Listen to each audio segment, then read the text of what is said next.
చందమామ కథ. పతివ్రతల సభ. పూర్వం ఒకప్పుడు పతివ్రతలందరూ ఒక చోట చేరి పెద్ద సభ చేశారే గాని ఆ సభ సంపూర్ణం కాలేదు. ఎందుకంటే ఏ సభకైనా ఒక అధ్యక్షురాలు ఉండాలి కదా. మన సభకి ఎవరిని అధ్యక్షురాలుగా ఎన్నుకుంటే బాగుంటుంది అన్న సమస్యే వారికి తెమిలింది కాదు. దాంతో వాదోపవాదాలు చెలరేగి 4-5 గంటల చర్చ జరిగాక ఒక నిశ్చయానికి రాలేక సభ ఛాలెంజ్ చేసి ఎవరిళ్ళకి వాళ్ళు వెళ్లిపోయారు. వెళ్లి ఊరుకున్నారా? సరస్వతీదేవి వెళ్లి భర్త అయిన బ్రహ్మదేవుడితో చూశారా ఏం చేశారో వాళ్ళంతా? నేను మహాపతివ్రతను కానా? పతివ్రతను కనుకనే కదండి నన్ను మీరెప్పుడు నాలుక మీద ఉంచుకుంటున్నారు అంది. సరస్వతీదేవిలాగే లక్ష్మీదేవి విష్ణుమూర్తితో ఫిర్యాదు చేసి, ఈ లోకంలో నాకంటే పతివ్రత ఎవరు?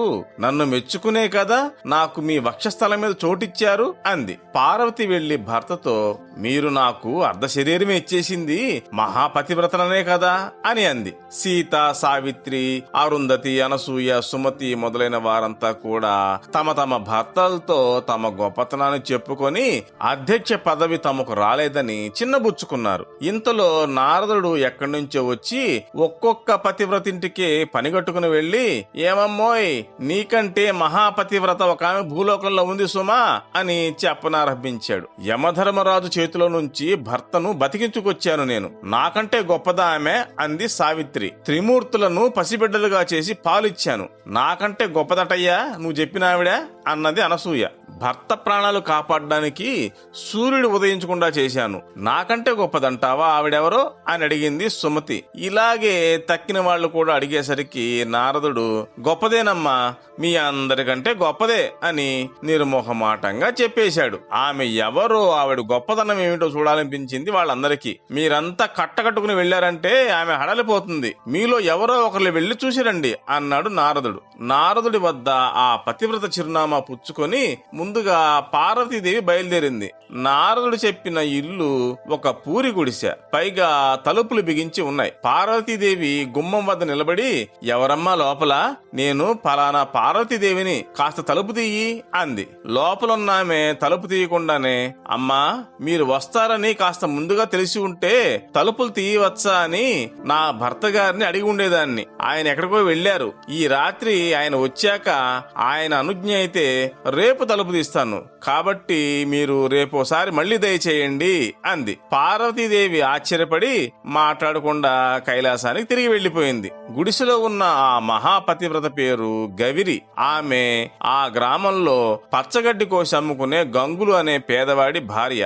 గంగులు పచ్చగడ్డి మోపు అమ్మేసి ఆ సాయంకాలం ఇంటికొచ్చాక గవిరి భర్తతో, పార్వతీదేవి వచ్చినట్టు చెప్పి తలుపు తీయమంటారా అంది. తప్పకుండా తీయి అన్నాడు గంగులు. ఆ మర్నాడు పార్వతీదేవి మళ్లీ ఆ గుడిసె వద్దకు వచ్చింది. తల్లి ఎక్కడికో వెళ్తోందని కనిపెట్టేసిన విఘ్నేశ్వరుడు, నన్ను కూడా తీసుకెళ్ళమ్మా అని ఆవిడ వెంట పడ్డాడు.